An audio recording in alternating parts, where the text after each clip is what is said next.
우리 다시 한번 인사하지 않은 분들과 인사하겠습니다. 사랑하고 축복합니다. 네, 정말 아름다우십니다.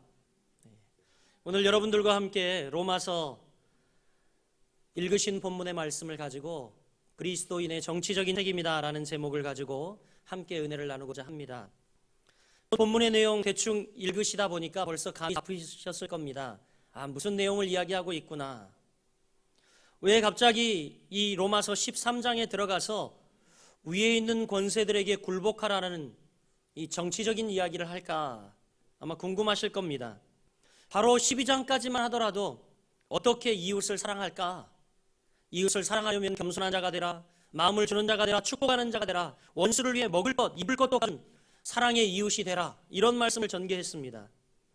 그러면 그 말씀하고 오늘 13장 이 1절부터 7절까지 이 말씀, 정치적인 말씀하고 무슨 일이 있나? 갑자기 뜬금없는 이야기에 우리가 의아해할 수도 있습니다.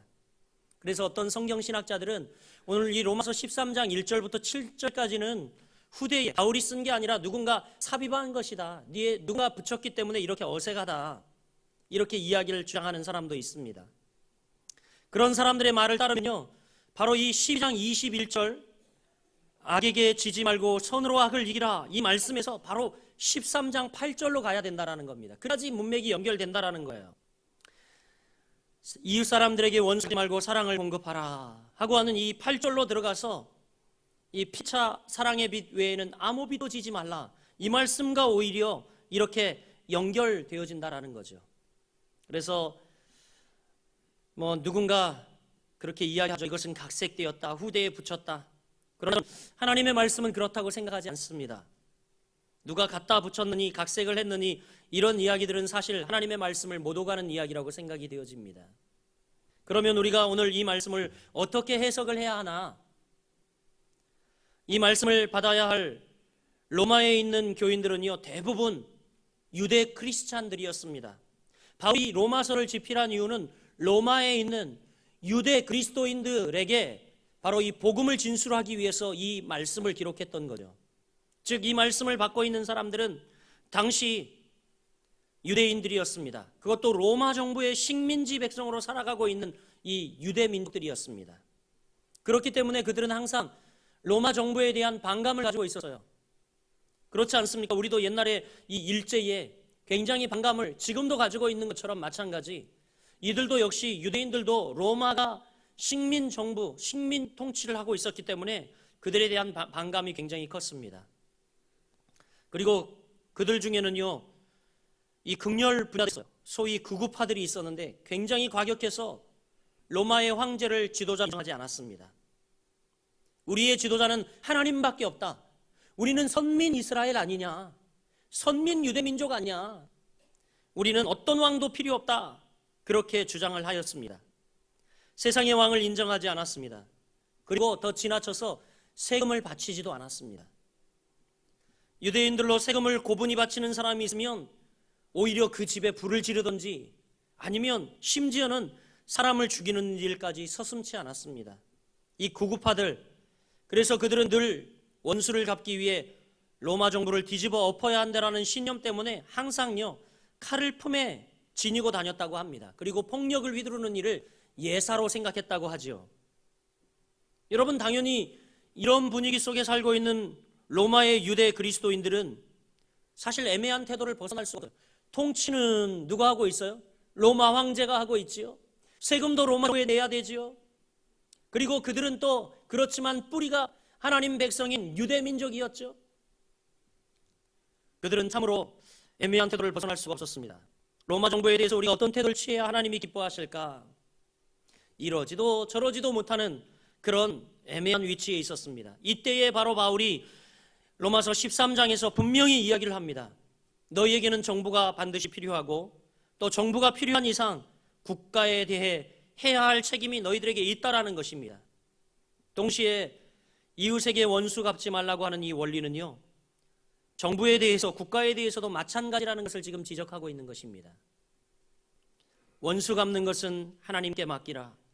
이것은 개인과 개인에게만 적용되는 것이 아니라 국가와 국가에게도 적용이 된다라는 이야기죠. 유대나라의 원수를 위해 로마 정부를 뒤집어 엎어야 한다라는 정치적인 반란을 기도해서는 안 된다고 지금 사도 바울은 이야기하고 있는 것입니다. 여러분, 이런 의미에서 오늘 이 13장 말씀을 오늘 이 시대에 우리에게 주고 있는 하나님의 메시지가 무엇인지 우리가 파악해 보아야 합니다. 바로 이 시대 그리스도인으로서 우리가 국가에 대해 어떤 태도를 가져야 하는지, 또 정치적인 책임에 대해서 어떤 책임을 지녀야 하는지 우리가 오늘 이 말씀 통하여 진리를 발견하고 상고해 봐야 할 줄 믿습니다. 먼저 여러분, 우리 그리스도인들은 통치자의 권위를 존중해야 합니다. 할렐루야. 그것이 바울이 오늘 첫 번째 이야기하고 있는 거예요. 통치자의 권위를 존중하라. 1절과 2절 말씀 같이 한번 읽어보겠습니다. 각 사람은 위에 있는 권세들에게 복종하라. 권세는 하나님으로부터 나지 않음이 없나니 모든 권세는 하나님께서 정하신 바라. 그러므로 권세를 거스리는 자는 하나님의 명을 거스름이니 거스리는 자들은 심판을 자취하리라. 이렇게 말하고 있죠. 여러분, 그렇습니다. 우리가 통치자들의 권위를 존중하고 높여야 될 이유를 오늘 본문은 두 가지 이야기하고 있어요. 그 첫 번째가 뭡니까? 그 권세가 하나님께로부터 왔기 때문이다 라고 이야기합니다. 각 사람은 위에 있는 권세들에게 복종하라. 권세는 하나님으로부터 나지 않음이 없나니, 이렇게 이야기하고 있어요. 모든 권세는 누구로부터 났다고요? 하나님께로부터 난 것이에요. 그렇기 때문에 우리는 통치자, 권세자들에게 우리가 그들을 권위를 존중하고 복종해야 할 것을 이야기하고 있습니다.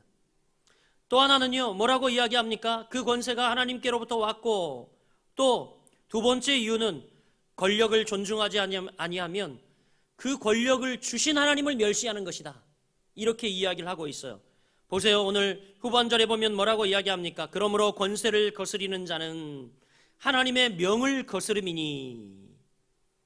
여러분, 권세를 거스리는 자는 누구의 명을 거스리는 것이다? 하나님의 명을 거스리는 자다라고 이야기를 하고 있습니다. 왜냐하면 권력을 존중하지 아니하면 그 권력을 주신 하나님을 멸시하는 것, 바로 이것은 죄가 되기 때문이라, 이렇게 이야기를 하고 있습니다. 이런 의미에서 우리는 통치자의 권위를 존중해야 할 줄 믿습니다.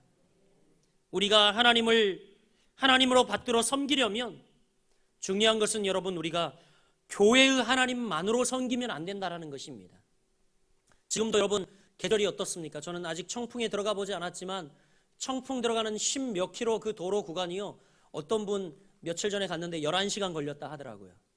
들어갔다 나오는데 11시간 걸렸대요.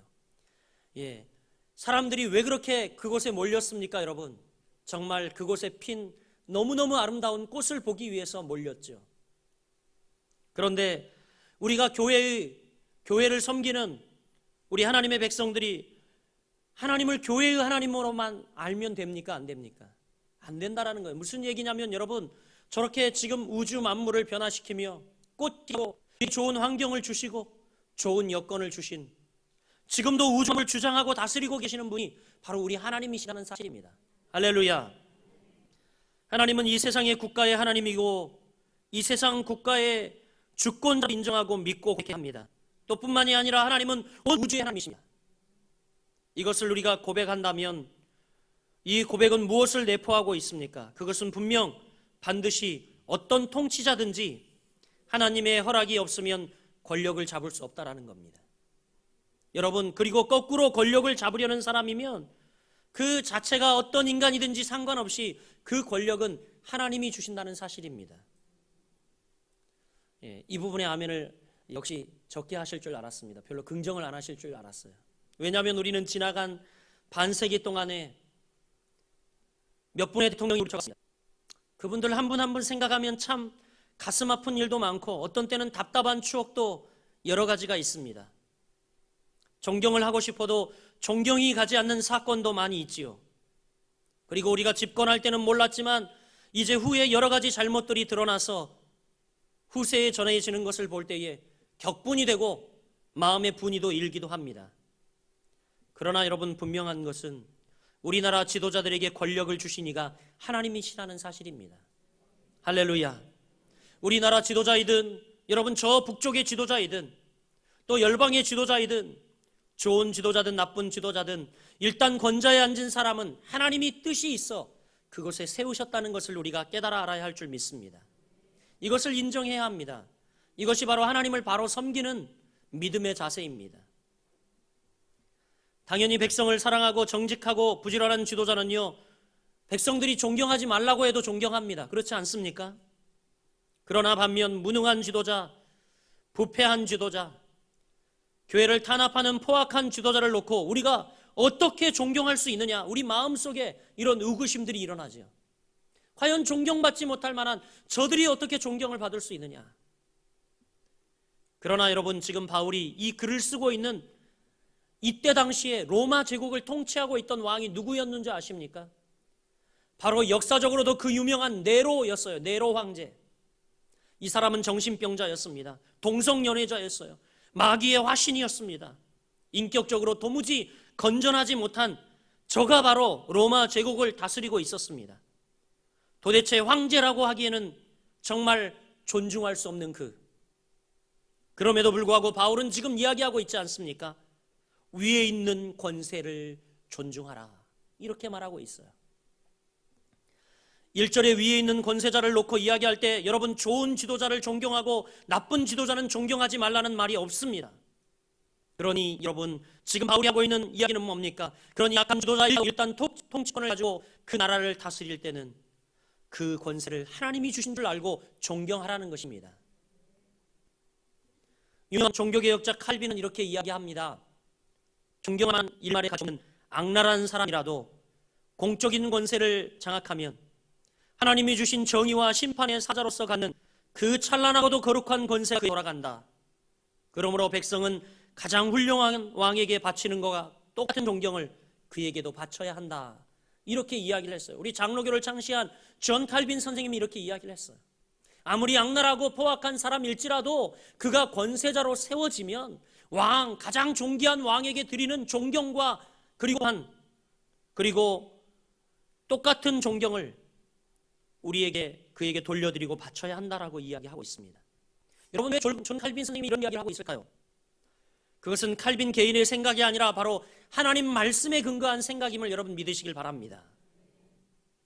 오늘날 안타까운 것은 민주화라는 미명 아래 권위를 경시하는 풍조가 만연하고 있는 것을 저는 탄식하지 않을 수 없습니다.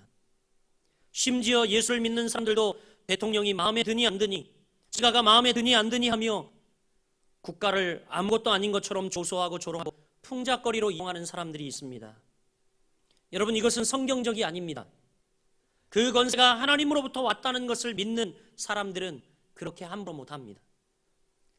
권위에 대한 존경이 없이 불복종만 외치는 사람들이 나라를 망칩니다. 교회를 망칩니다. 하나님의 거룩한 주권을 침해하는 사람들이 바로 이런 사람들입니다.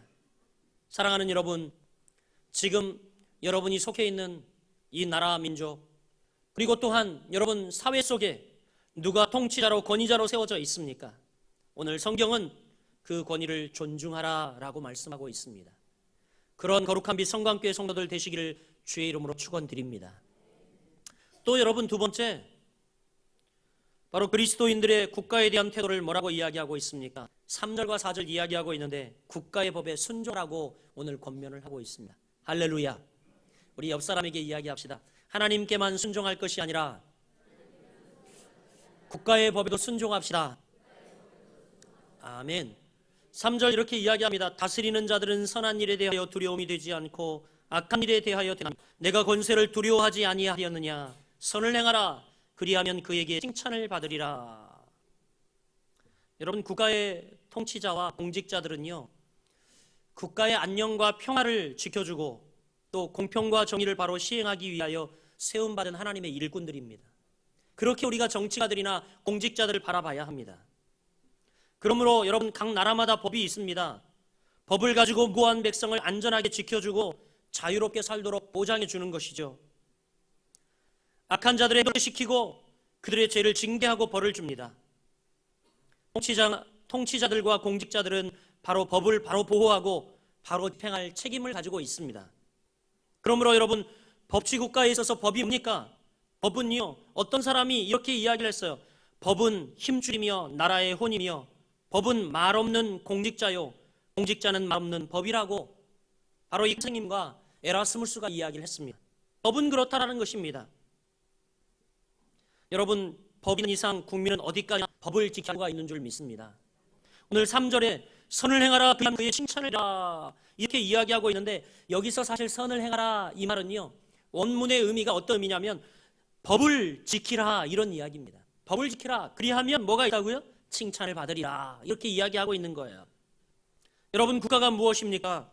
어느 전문가가 이렇게 정의했어요. 국가는 서로 준수하게 서약하고 결속한 사람들의 집단이다. 국가가 그런 거랍니다. 서로 법을 준수하고 지키기 위해 서로요 이렇게 서로 준수하기로 서약하고 결속한 사람들의 집단이 바로 국가라는 것입니다.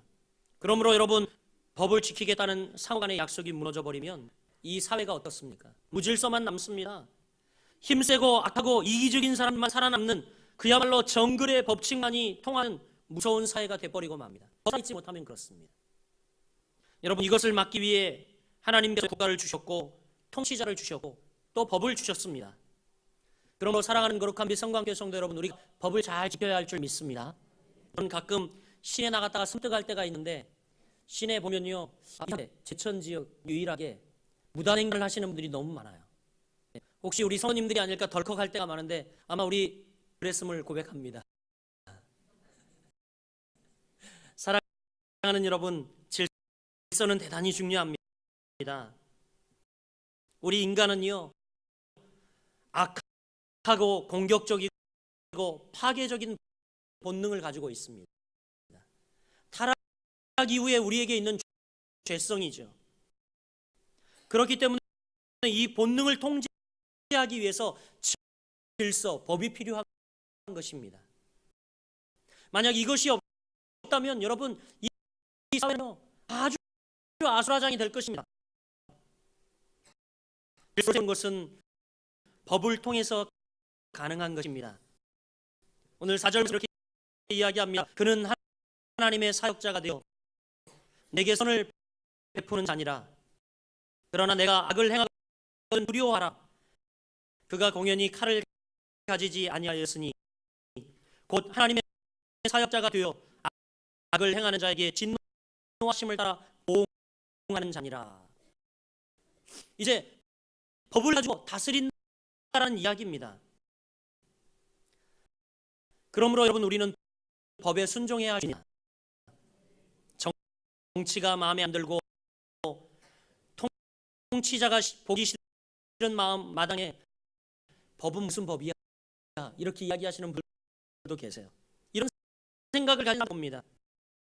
그래서 가끔 제 마음대로 합니다. 개를 대고 산책하다가 남의 집 대문 앞에 똥을 뉘더라고요. 가지가지 않아요. 이상한 사람 아닙니까, 여러분? 얼마나 삐뚤어진 여러분 사람입니까? 우리가 이 삐뚤어진 국민을 바로잡아야 할 책임이 있습니다. 어떻게 해요? 우리가 하나님 말씀대로 살아가고 그들에게 더 법을 잘 준수하고 행동함으로써 우리가 여러분 삶으로 보여줘야 할 줄 믿습니다. 어떤 그리스도인들이 멋있는 그리스도인입니까? 오늘 일부 예배를 드리면서 학생들한테도 이야기했어. 막 제가 무단횡단을 하는 이들이 대부분 학생들이더라고요. 교복을 입고 있잖아요. 신발 질질 끌면서 있잖아요. 양 신호등이 바뀌었는데도 차가 쎄 달려오는데도 너 설레면 서라. 그리고 여유롭게 갑니다. 아주 여유롭게 가요. 그래서 크락션을 울리려 치면 오히려 막 대고 학생이 욕을 하는 거예요. 욕을 하면서 이 횡단보도를 건너갑니다. 그리고 많은 학생들은 그래도 막 크락션을 울리고 막 차가 신호가 바뀌어서 달려오니까 그래도 겁나서 이렇게 건너로 법을 잘 지켜야 된다는 것을 보여주고 가르쳐 줍시다. 그리고 그렇게 살아가는 여러분들 되시길 주의 이름으로 축원드립니다. 마지막으로 여러분, 이제 세 번째로 6절과 7절은 우리에게 국민의 의무를 다할 것을 이야기합니다. 국민의 의무를 다하라. 6절과 7절 말씀 우리 같이 한번 읽어보겠습니다. 시작. 너희 우리가 조세를 바치는 것도 이로 말미암음이라. 그들이 하나님의 일꾼이 되어 바로 이 일에 항상 힘쓰느니라. 모든 자에게 줄 것을 주되 조세를 받을 자에게 조세를 바치고 관세를 받을 자에게 관세를 바치고 두려워할 자를 두려워하며 존경할 자를 존경하라. 아멘. 특별히 오늘 본문은 납세의 의무를 이야기하고 있어요. 국민의 의무를 다하라는 것입니다. 여러분, 세금은 국민의 의무입니다. 그렇게 믿으시죠? 예. 대통령이 마음에 안 들어도, 또 정치가가 마음에 안 들더라도 여러분, 이것 마음에 들고 안 들고를 떠나 우리의 안녕과 행복을 위해서 우리가 당연히 세금을 내야 합니다.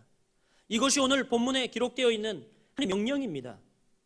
사실 솔직하게 우리나라에 여러분, 우리가 얼마나 많은 빚을 지고 있습니까? 여러분, 그렇게 인정하지 않을지라도 여러분은 국가에 엄청난 많은 빚을 지고 있습니다.